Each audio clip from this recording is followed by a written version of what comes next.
Peter asks Jesus, Lord, Rabbi, teacher, how many times should I forgive my brother and my sister? Up to 7 times? Jesus replies, not 7 times, 70 times 7. Now, honestly, that always frustrated me. And what frustrated me even more was how the teaching was often used to shame people, another religious obligation.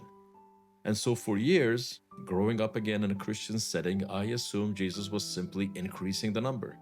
Peter says 7, Jesus says 490 times. End of story. Good luck. But what if we actually misunderstood the conversation? What if Peter and Jesus were using the same word, forgiveness, but talking about two completely different realities of that word? Peter, for example, could be using the word as a transactional question. How many times do I have to do this?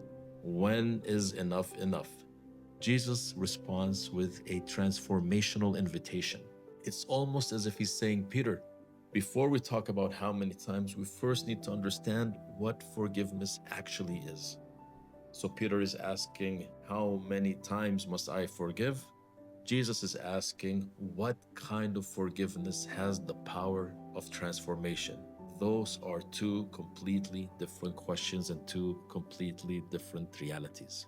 Actually, maybe that's why Jesus gives Peter such a large number, not because he's asking him to endlessly tolerate harmful behavior, but because Peter may need to practice his way of forgiveness enough times until he discovers that it's not working.